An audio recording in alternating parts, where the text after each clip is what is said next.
Okay, good morning, Revolution, everyone. Welcome to our Friday morning YouTube live show. We have today some special guests with us. We have Bennett from DC, Waleed from Connecticut, the great state of Connecticut, and Taryn from the borough of Queens. And we're going to talk especially today about one pre-convention discussion document. One of three main pre-convention discussion documents, and you can find this on cpusa.org. It's called "Build the Party, Build the Clubs." And this is the document that really focuses on the party and building the party and how our approach is to party building. And it has some really important concepts in it. So I really wanted to welcome these club activists from three different parts of the country, basically. Well, three different parts of the East Coast, I guess you could say. I'll try to put the Midwest point in there too, but I think we can have a good discussion about what the content of this document really is. And I would refer it back to people who, if you want to read more, and I really recommend that you read the document. Also, we're going to have a town hall focusing on this on April 21st at 7 o'clock. So be on the lookout for that. So I just want to start with the idea that Marx distinguished between economic work, economic struggles, and political struggles, especially on the part of labor trade unions. Economic struggles was when unions demanded certain working hours, for example, from their employers. And political struggle was when workers demanded uh, good working hours for everyone across the board. And and even better, that communist plus is when workers can see the potential for the end of their exploitation altogether.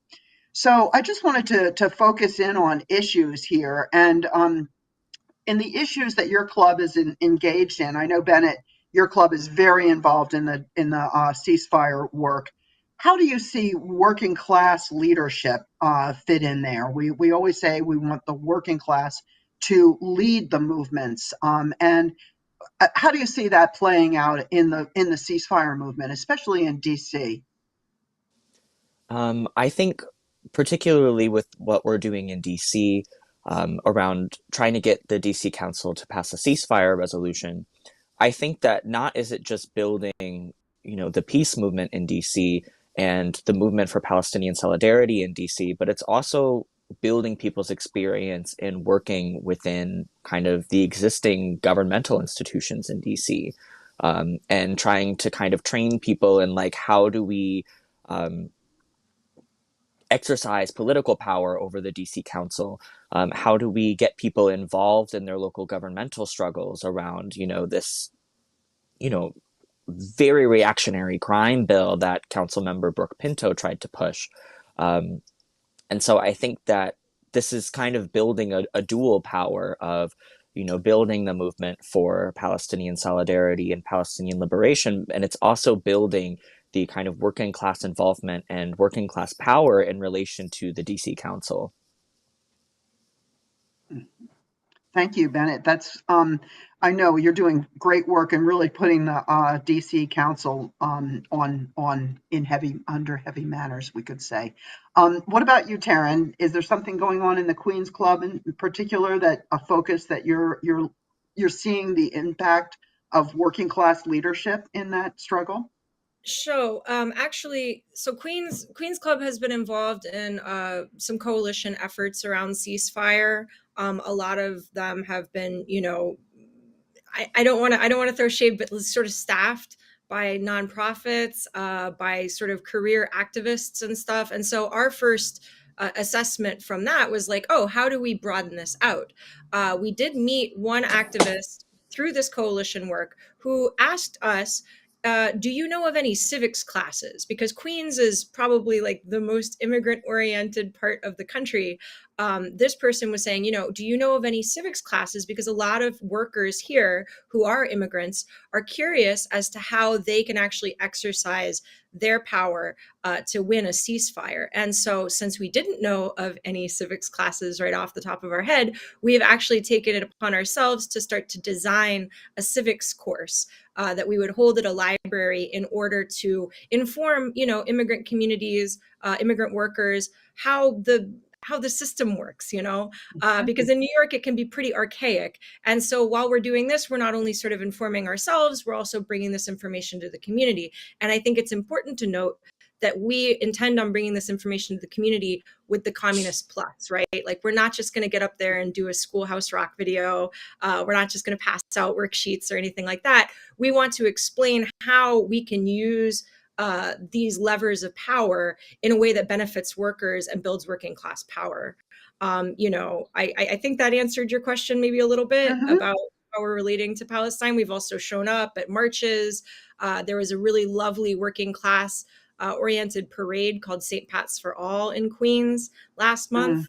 It was created as sort of an alternate to St. Patrick's Day.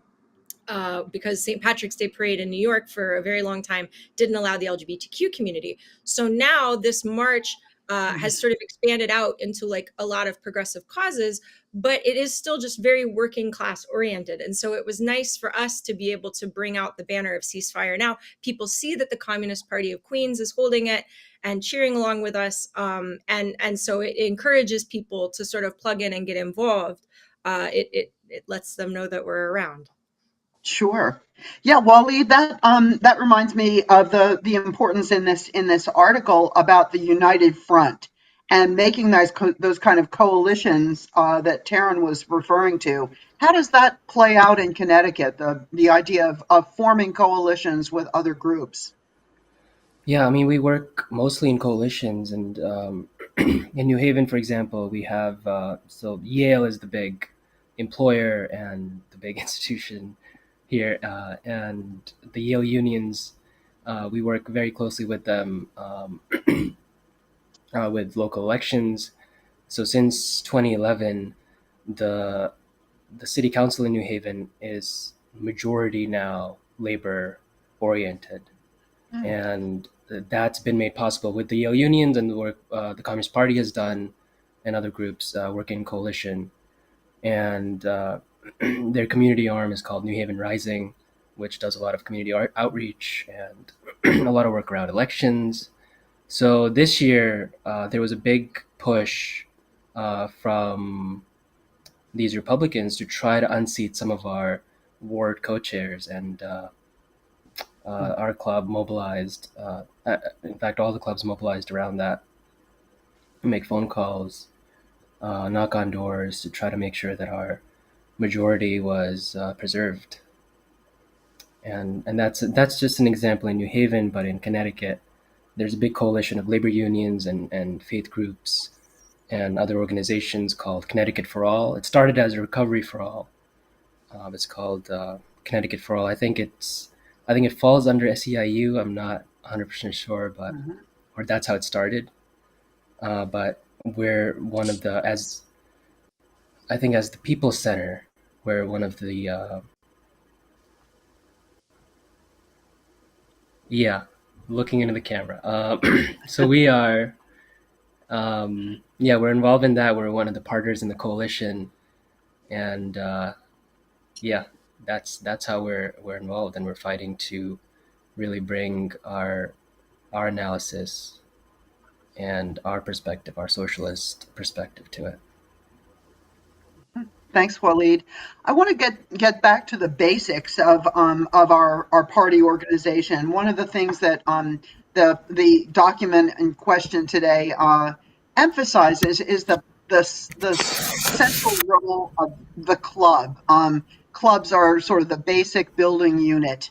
Taryn, why is the club is even kind of an old-fashioned word that maybe we don't use very often nowadays, except for this purpose. But what are clubs, and how is it that the party focuses on them as the basic building unit of the party? Well, I think it's a lot cooler if you use the term club like you're going to the club, right? So like, oh, me and my friends are going to the club later, or oh, are you in the club? It's like you can make it sound cool. I don't really mind it.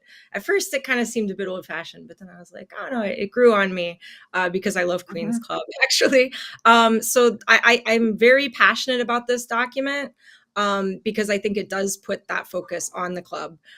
You know, our club is fairly new. I am a co-chair with Kay, who has also been on the show before, and we've really been active in Queens, I think, since the beginning of the pandemic, and so that was a real challenge to get everything off the ground. But once we started to get everything off the ground and start to meet again in person, and start to welcome new applicants to the club, I could really see how this was the foundational building block of the party. I mean, you as a club member are the first person who's going to see a new member, right? That's generally how this is going to go.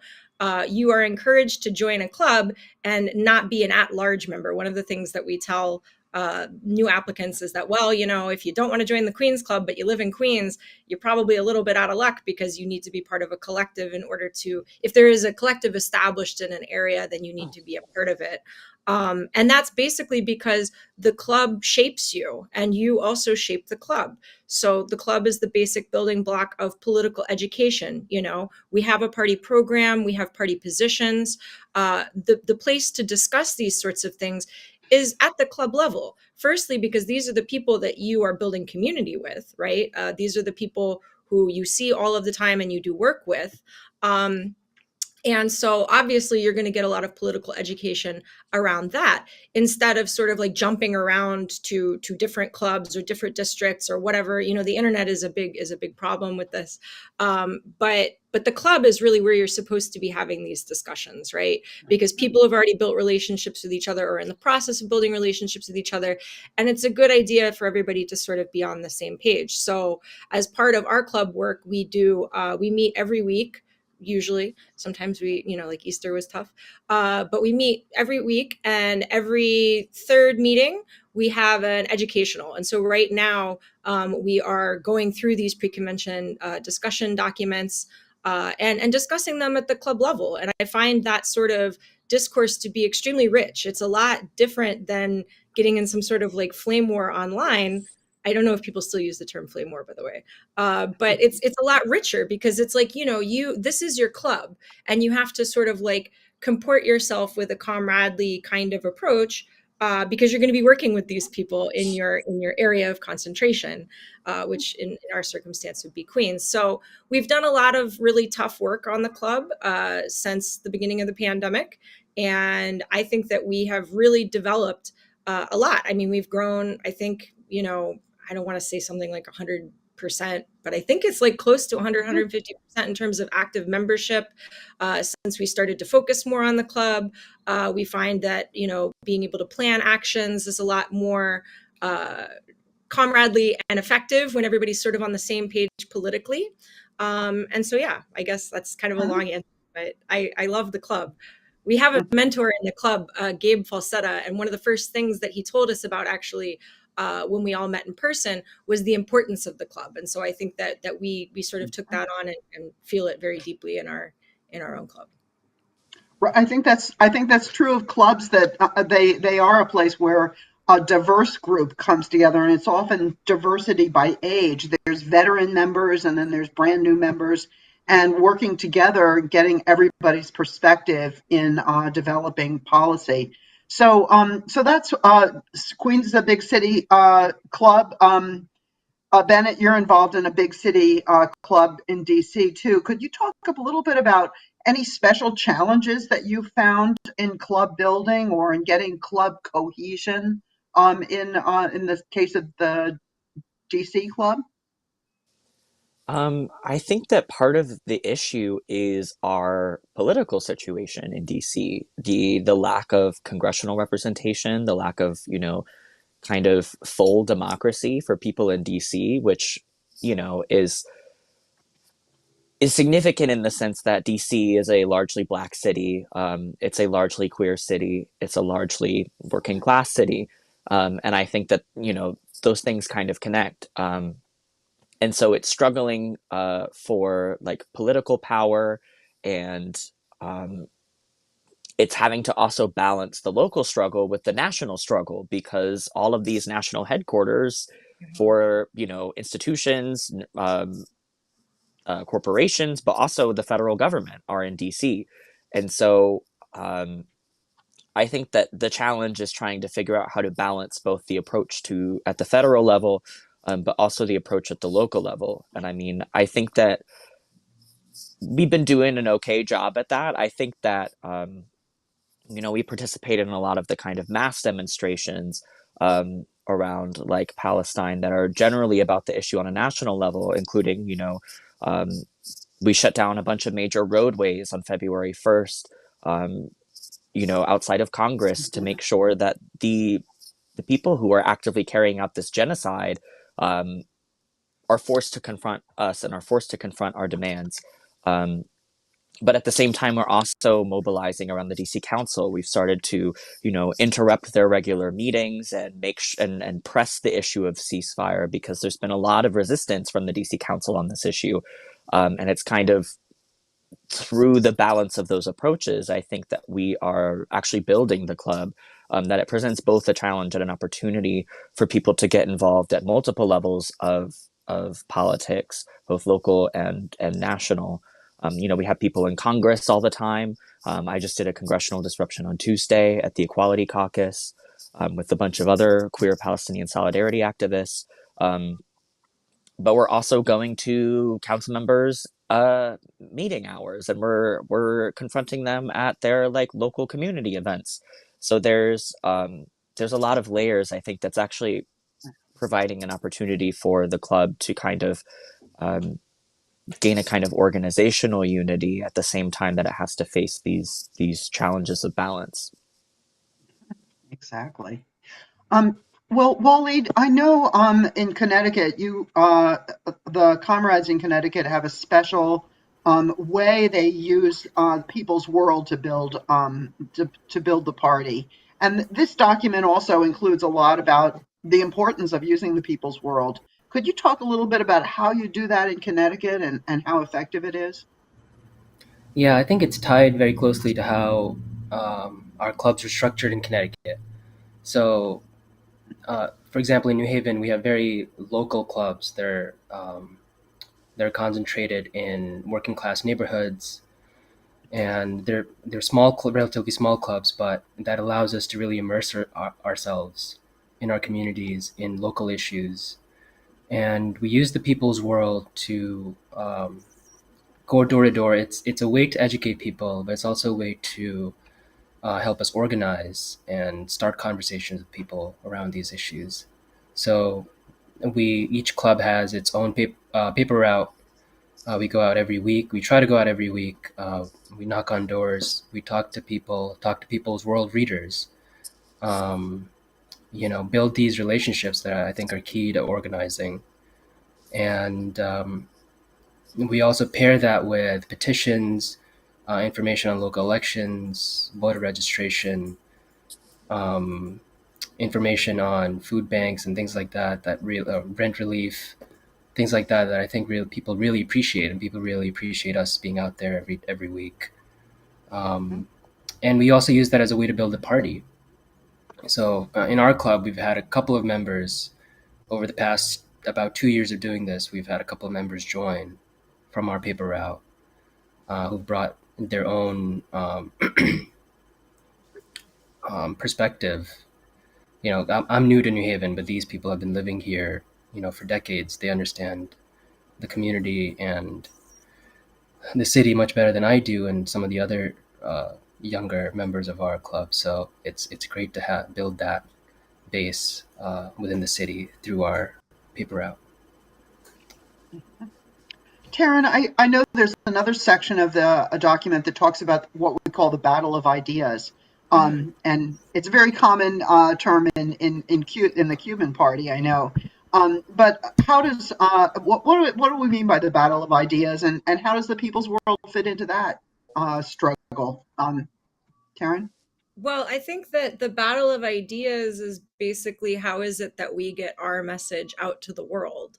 And how is it that we have conversations with people? I think that what's really remarkable about the way that clubs are set up generally is that you can really respond in like a hyper local way, right? Like what might work for DC might not work for Queens, might not work for Connecticut, might not work for Columbus. You know, I mean, there's a lot of different ways that you can approach this a battle of ideas, and I think that the club formation is beneficial to that because you've got your ear to the ground, like better than anybody else. You know, I mean, we have many different structures in the party, but this is like the feedback that goes into the community and informs the party as well as the party, you know, informing the community or talking with the community or building community, not informing the community. And so I think People's World is a really powerful tool here. I know that in the document it says that we need to get better at sharing this stuff online, but you know that means that clubs are supposed to have social media pages, and I actually find that social media is a really good way for the club to interact with local issues as well as national issues, sort of to like what Bennett was saying. But at the same time, it's also a good opportunity to share articles that we feel would be beneficial to our specific communities in Queens. And I hope that eventually we'll be able to do something somewhat similar to what Walid is talking about. There was actually this weird flyer going around my neighborhood the last couple of weeks. Somebody has started their own little one-page newsletter, and I thought, oh, you know, this could be something that we could work in, you know, like local issues from the club, but also, you know, why to join the Communist Party, and then also here's an interesting story from People's World. So I think it's a good way to build. I think that there are many people out there who feel very comfortable identifying themselves as People's World readers who might not otherwise feel comfortable identifying themselves as Communist Party members. But you can really build out into the community on that readership, as Willie was talking about. So, I mean, but this show in and of itself is also part of the battle of ideas, you know, and it's nice that we get different perspectives from different parts of the country on that. So it's really just sort of full spectrum, not arguing with people, but bringing the message to folks. And I think that a lot of that just, again, starts at the club level. You know, it's talking to each other, it's talking to our comrades. It's improving our political awareness and our political study through constant discussion and doing it in a way that's like mass facing, right? Like not getting caught up in academic language, not removing ourselves from the local struggle. You know, obviously we care deeply about Palestine in Queens, right? We're an immigrant community. We have a lot of people who are extremely pro-Queens. We only have, I think, at least one congressperson who hasn't signed on for a ceasefire yet. Wow. But if the club wasn't also interested in what was going on at the local level, if the club wasn't really getting that feedback, then our message of pro-Palestine support would kind of, I think, fall a little bit short in those communities. We would just be one more kind of like activist playhouse. That was mean. I didn't mean to say that. But, you know, like people who sort of, I mean, Bennett knows what I'm talking about because you're in DC. It's like people parachute in, they've got an issue, and then they leave. It's like, how do you build strongly with the community? And I think that's something that DC and Connecticut are really, really good at. So. Exactly. And another aspect of this document that we don't usually, well, we've talked about it over the years is running candidates. And behind you, Bennett, you have that Vote Communist paper from, I'm not sure when that was from, but 1934. 1934. Okay. I know we ran candidates in Ohio as well around those times. And I think we're running candidates today, too. Maybe not in a way that we could have a Vote Communist flyer about them, but kind of under the radar or in nonpartisan elections and that kind of thing. We do have candidates. Is there I mean, you're in DC, you're really oriented towards council. Are there any efforts to have communists run for office yet? Or is that something maybe in the farther future in Washington? I think that it's more close to the near future. I don't know if it's going to start with the DC Council, but definitely we have a thing called the ANCs or the neighborhood commissions.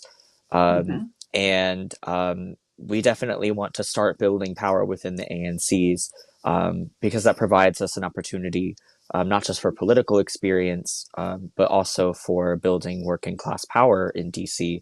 And I think that that is a really important struggle because it is the actual organizational tasks and the organizational experience that actually teaches us how to correctly enact, Marxism, Leninism, that teaches us how, what is the correct tactic, what is the correct strategy. We can read all of the stuff that we want and very much do read all of the stuff that we want, but what really teaches us the correct line of action is by actually organizing, actually being involved in the struggle. That's how we adapt these kind of tactical theories towards a practical real world approach.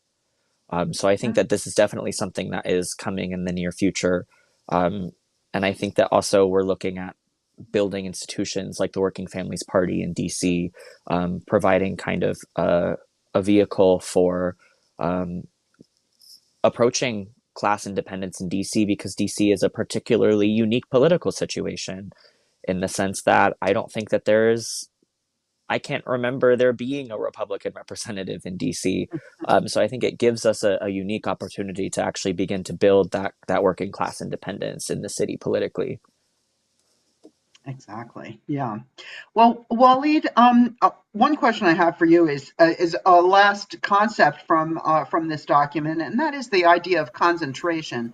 We used to talk about industrial concentration quite a bit. Now we also talk about neighborhood concentration, and it seems to me that Connecticut really is zeroing in on neighborhoods. And could you talk a little bit about how you see the word concentration or the idea of concentration and how it plays out in organizing in Connecticut? Yeah, I mean, the way we do, I mean, I've learned a lot from our experienced comrades like Brian Steinberg and Joel Fishman on the importance of strategy. And, we're just not just going out knocking on random doors and asking people to join the party or anything like that. We're identifying neighborhoods, identifying issues. For example, the Yale Workers Club here in New Haven came out of the union organizing that Local 33 were doing and Local 34. The Newhall Winchester Club came out of organizing around protecting the jobs at the Winchester factory. So we're identifying these industrial, but also these neighborhood concentrations, which are, diverse neighborhoods, working class neighborhoods. Maybe there is an issue there that we can help out with. We can organize around. So we identify these strategic neighborhoods in strategic cities, and build around them. And we use the People's World as a way to go out there. And in Connecticut, we have we have this newsletter that we print, and it also has a local Connecticut story. So, sorry, I'm looking down constantly. So, so we use that as a way to go out, reach out to people, and usually we pair that with a petition, with some sort of political action. So it's not just enough to go out there with a paper, but also make sure that we're tying that with political organizing. And we go out there and I think that's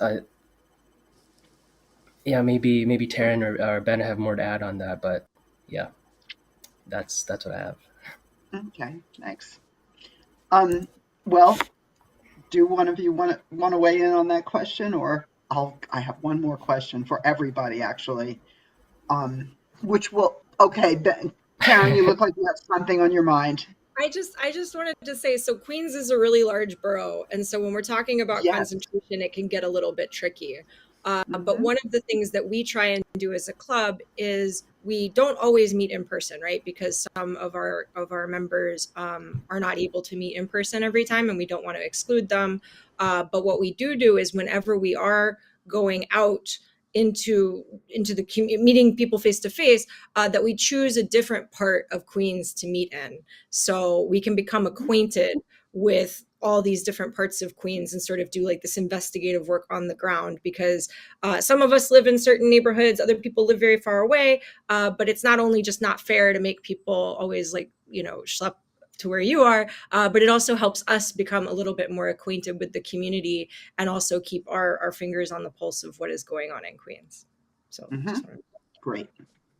Well, my last question, and I'll give it to you, Bennett, first, but get responses from the others too, is one of the things that's really stressed in this document is the incredible growth in the Communist Party USA over the last maybe couple years, or maybe even 4 or 5 years.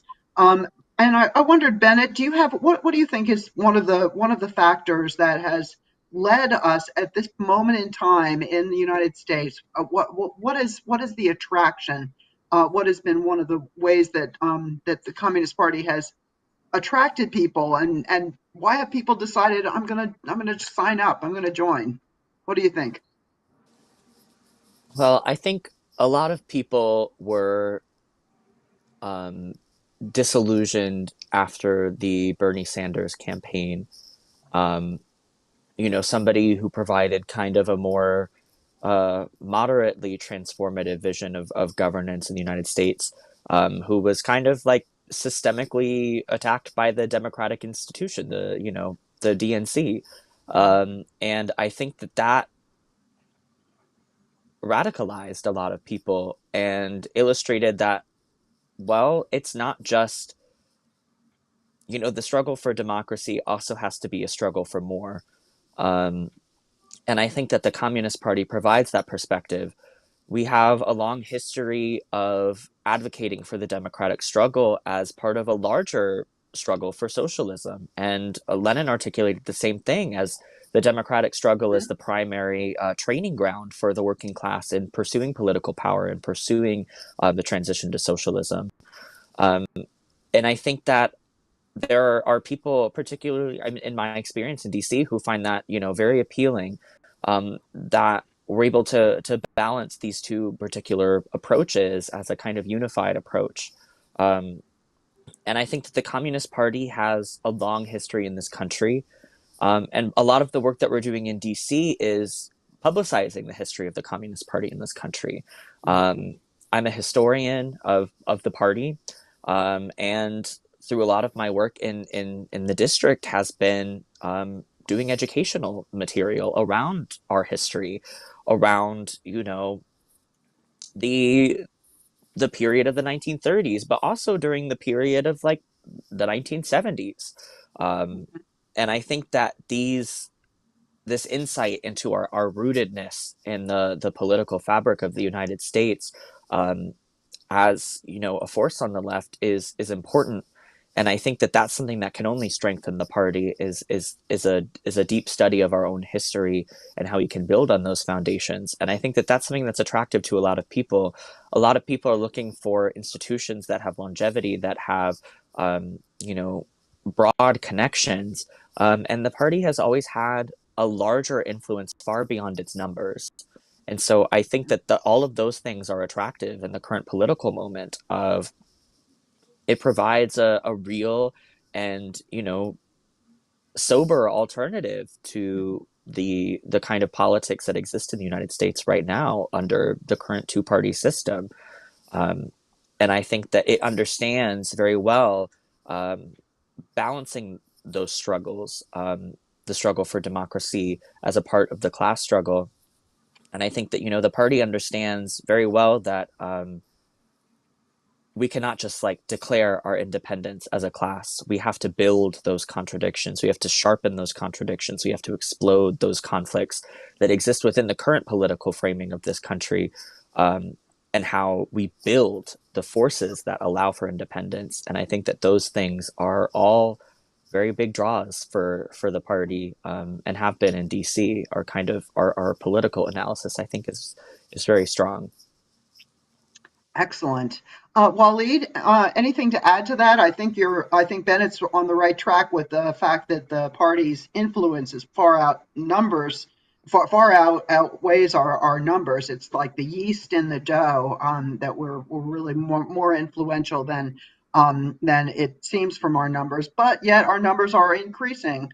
Waleed, do you have any explanation for our the Yeah, number of people flocking to the party right now? I think from our perspective in Connecticut, I think we're avoiding the traps that some sectarian organizations fall into. You know, we're out there building a mass party. We're reaching out to everyone, and we're working in coalitions. And I think the key for us in Connecticut has been, you know, we're showing up. Um, we're showing up to volunteer for elections. We're involved with union drives, strikes, etc. We're out there with involved in local struggles, and people see that. You know, people we've recruited members from this kind of work that we've done around the city and the state, and we also hold, you know, events. So, for Mhm. example, um, we've been having movie nights at the People's Center in New Haven for the past few weeks, and that's bringing in college students from Yale um, and other folks from the community who maybe haven't heard of the Communist Party, but they're interested Mhm. in these kinds of things. So they're, you know, we're bringing in people um, from these events. So I think the key is to just show up and be there. Um, and with regards to the work we're doing with Palestinian solidarity, I think it's so important right now. With there's a lot of opportunists on the right wing who are using this issue to advance anti-Semitism and their own racist and bigoted agenda. So I think it's so important that the left in general, and especially the communist parties out there, letting people know that we are um, supporting them, and it is the communists and the socialists who are out there in support of this cause. Um, and yeah, I think that would be a good opportunity to bring people into the movement. Great.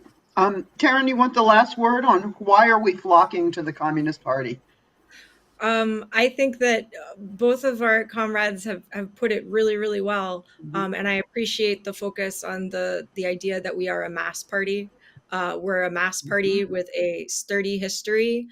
We've been through a lot and we're still going strong. And we also actually want to win. We want to win, right? Like we don't run protest candidates. We don't just go around and spew slogans. Sort of like what Waleed was saying, we're also going out and really connecting with the community and saying like here's how we can try and make our lives better like today. You Mhm. know, I think that really appeals to people. I think that the United States is a funny country because it's like people will just go and sign up for a political party and say, okay, you know, I paid my dues, goodbye. And I think that that's okay. Like I think it's okay if you join the Communist Party to pay dues and read People's World and share it on your social media. You know, of course we want everybody to be as involved as possible, but we also understand that we're like normal working class people, right?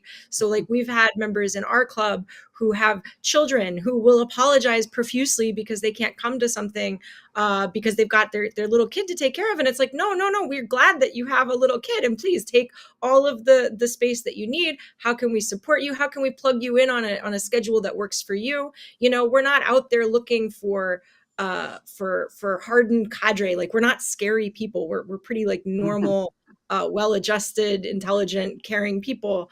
And so we're looking for everyone to be able to join, you Mhm. know. You're And kind of so scary, Taryn. no, but you know, oh gosh, now I'm blushing. No, I just think we try and build like an actual working class party, and I think that people are fed up with the Democrats. They know that the Democrats aren't going to get us as far as we need to go when it comes to battling the fascist danger. And so, yeah, I love the party. I think it makes total sense to me why Yeah. people kind of growing up and then joining the party. You know, coming into their class consciousness and then joining the party. Exactly. And you're not that scary, Taryn, really. So I also think this is a presidential election year, and I think I'm not sure. Maybe others can back me up, or Rosanna Cambron might be able to. I think we do have increases in numbers of applicants in years, and having joined the party in a year of a presidential election, and a lot of people joined in 2016, I think, too, and in 2020. So I think we can anticipate a big rush in membership. Also, because just like Waleed said, we're so active right now, that activity really attracts new members. So I want to thank Bennett, Waleed, and Taryn for being with me today, and thank you all. And I think we went over a little bit. Hope that's okay. But thank you for tuning in, and stay safe, stay in the fight, and Good Morning Revolution. See you next week. Thank you, Nita. Bye-bye. Thank